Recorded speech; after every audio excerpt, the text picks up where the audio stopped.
मित्रांनो नमस्कार. आजच्या भागामध्ये पूजा वगैरे होते आणि आता सगळेजण जेवायला बसतात. तर आता सगळेजण अमृताला म्हणतात, "अमृता तू जेवण करून घे ना." अमृता म्हणते की "नाही मला जेवायचं नाही, मला भूक नाही आहे." तर आता सत्या म्हणतो, "अमृता तुझ्यासाठी नाही, आम्ही तुझ्या बाळासाठी म्हणतोय." "अगं तुला नसेल भूक, पण त्याला असेल ना भूक.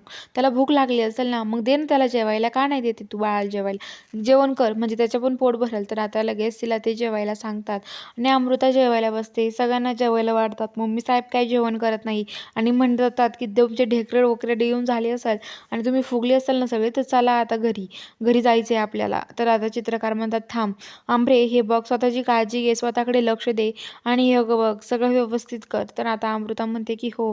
तर आता इकडं सत्या मंजूजवळ येतो आणि म्हणतो की मला तुमच्याविषयी त्या लिंबराजविषयी काहीतरी बोलायचं आहे. मंजू म्हणते की बोल ना.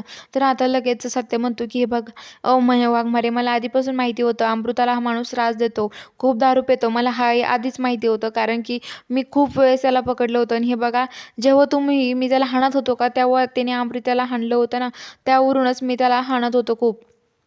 तर आता लगेच ते म्हणतात की "काय? त्यावरून हाणत होता तू?" तर आता लगेच ते म्हणतं की "हो." तसं मंजू म्हणते, "सत्य मला माफ कर. अरे मला काहीच माहीत नव्हतं. मला तू कुणावर हात उचलला का मला राग यायचा, त्यामुळं मी तुला हे केलं, बोलले. खरंच सॉरी." तर आता सत्य म्हणतो की "वाघमारे खरंच झालं ते, खरंच हे झालं, पण मग तुम्ही समजून घ्यायला पाहिजे होतं दोन्ही बाजू." तर आता मंजू म्हणते की "हो ना, माझंच चुकलं खरंच." असं म्हणते. तर आता लगेच ते म्हणतात की "आता आपल्याला अमृताचा विचार करायला हवं." असं सत्य मंजूला म्हणत असतो. तर इकडं तात्साहेबांची माणसं मंजूचं घर पेटवून देण्यासाठी आलेले असतात. सगळ्या घरावरती रॉकेल टाकतात, दरवाजा बाहेरून लावून घेतात आणि ते घर पेटवून देण्याचा प्लॅन करतात. आणि ते आता घर पेटवणार, सगळीकडे रॉकेट टाकतात आणि आग लावून देतात. तर आता सत्य म्हणतो की "वाघमारे, काही जळाल्यासारखं वास येतोय का हो तुम्हाला? कसा वास येतोय ते?" बलमान ते पण तिथेच असतात.